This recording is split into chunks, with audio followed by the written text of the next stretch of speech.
Ko'rib turibsizlar, ikkita soat turibdi. Ikkalovi ham Casio brendiga tegishli soatlar. Lekin bittasi original, ikkinchisi kopiya.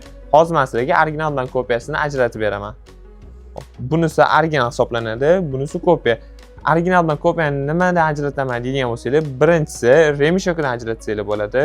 Originalda ko'rishingiz mumkin, remishoki yirik yo'g'on qilib ishlangan. Kopiyasiga kelgan bo'lsa, kopiyasi unaqa yirik emas, yo'g'on emas, yupqagina qilib ishlangan. Originalda remishoki, nafaqat remishoki, korpusi, qulog'i, zastyoshkalarigacha po'latdan ishlangan bo'ladi. Zanglamaydigan po'latdan. Kopiyasida bo'lsa, faqatgina orqa krishkasini o'zi po'latdan ishlangan bo'ladi. Qolgan joylari, zastyoshkalari temirdan ishlangan bo'ladi. Faqatgina remishoklari обычный emas, lekin o'rta sifatdagi temirdan ishlangan bo'ladi. Xo'p, yana bitta fishkasiga o'tamiz. Originalni yana nimadan ajratsam bo'ladi desanglar, originalda ko'rib turganinglardagi yozib qo'ygan bo'ladi. 50 metrgacha bemalol suvga tushib ishlatsanglar bo'ladi. Ya'ni 50 metr suv havzidan pastroqda bemalol ishlata olasizlar.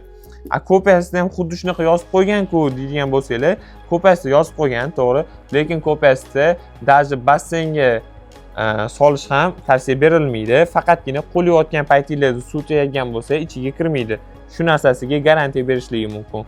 Qolganlariga garantiya berilmaydi. Ya'ni suvga tiqqaningizda 100% bunga suv kirishi aniq basseynda. Originalda yana bitta fishkasi Moonface deyiladi. Ko'rishingiz mumkin. Bunda faqatgina oy, yonida yulduzlar turibdi. Nimaga faqat oy va yulduzlar degan bo'lsanglar, to'lin oy bo'ladi. Oy yangilanishi bor, yarim oy kelishi bor. Bunda shu narsani ko'rsatib turadi. Uncha soatlarda yo'q. Casioning shu modelida bor. Bu 24 soatda bitta dona strelka aylanadi. Ya'ni 1 oy, 2 oy davomida oy almashini ko'rsatadi. Kopiyasida xuddi shu funksiya yo'q. Kopiyasida bu funksiya den и ночь funksiyasiga almashtirilgan. Ya'ni ertalab va kechqurunni ko'rsatadi. 12 soat ertalab bo'lsa, 12 soat kechki paytda ko'rsatadi. Oy bilan quyoshni. Yana ajratishli mumkin bo'lgan narsalari soatning qulog'i, glavniy buraladigan qulog'i ko'rinadi. Qulog'ini ko'radigan bo'lsanglar, mana ikkalovini ham videoda yaqinlashtirib ko'rsataman. Originalida qulog'i boltga o'xshab ishlangan bo'ladi. Kachesini ko'rganlarda bittada chiroyli bo'lib ko'zingizga ko'rinadi, ajralib turadi. Anaqasida bo'lsa, kopiyasi bo'lsa arzonligi bilinib turadi baribir. Juda ham oddiy qilib, hamma soatlarda ishlatiladigandek, hamma ko'p soat ishlatiladigandek oddiy qilib ishlangan bo'ladi. Yana boshqa funksiyalari bor. Xo'p, ularga ham to'xtalib o'tamiz. Yana oddiy narsalardan bittasi ko'rishingiz mumkin. Ikkalovini ham sifirlati mana. Originalda tiniq qora bo'ladi. Kopiyasida xiraroq bo'ladi. Ko'rishingiz mumkin, serovati черный ham bo'ladi. Ya'ni seriga ham tortib ketadi, темный seriga. Originali темный qora bo'lib turibdi. Black piano deb qo'yishadi, shunaqa black piano bo'lib qop-qora bo'lib turibdi.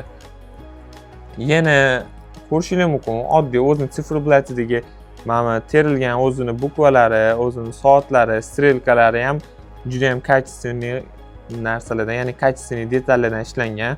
Bittada o'zi ko'rganingizda bilsanglar bo'ladi. Originalda bilan kopiyasini shuna yonma-yon ushlab turganingizda ham ajratsanglar bo'ladi, ya'ni. Vesida ham baribir bilsanglar bo'ladi. Originali kopiyasiga nisbatan ozgina og'irroq bo'ladi. Shu taraflarni bilsa bo'ladi. Zastyoshkasiga keladigan bo'lsangiz, zastyoshkasidan ham bilsanglar bo'ladi bemalol.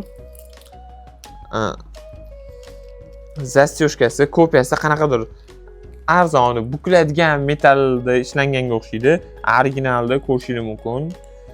Rostakasi po'latdan ishlangan, juda ham качественный qilib, chiroyli qilib ishlangan. Kopiyasida juda ham oddiy ko'rinadi. Tunikadan ishlanganga o'xshab ko'rinib turadi, lekin undan качественныйroq metallda ishlangan bo'ladi. O'zi ko'rinishini aytaman, tunikadan ishlanganga o'xshab ko'rinadi. Oddiygina, kichkina detallarni o'zidan ham bilsanglar bo'ladi.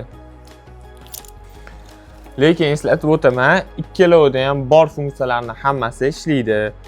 Ertalab kechqurungini ko'rsatadigan funksiyalari, kunini, sekundini, soat, minut hamma funksiyasi ishlaydi. Kopiyasida bo'lsa ham Originalda ham xuddi shunaqa hamma funksiyasi ishlaydi. Ikkalovida ham. Ularning narsasini aytmayman, eng glavniy narsasi nima deydigan bo'lsanglar, ya'ni soat ishlashiga yordam beradigan motor hisoblanadi.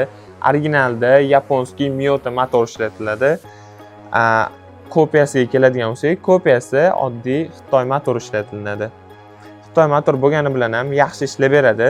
Lekin ko'rib turganingizdek, sizlarga qaysi bilan tegishli soatimizani original bilan kopiyasini ajratib berdim. Qanaqa qilib oson ajratsa bo'ladi, qanaqa qilib bilib olsa bo'ladi, shu haqida ma'lumot berdim. Endi sizlar kommentariyaga o'tib yozib qoldiringlar. Keyingi videoda qaysi brendga tegishli soatni olib chiqib, original bilan kopiyasini obzor qilib beray. Обязательно agar video yoqib sizlarga foydali bo'lgan bo'lsa, kommentariyada oluvchilarni qoldirib, like bosib, подписка tashlashni esingizdan chiqazmanglar.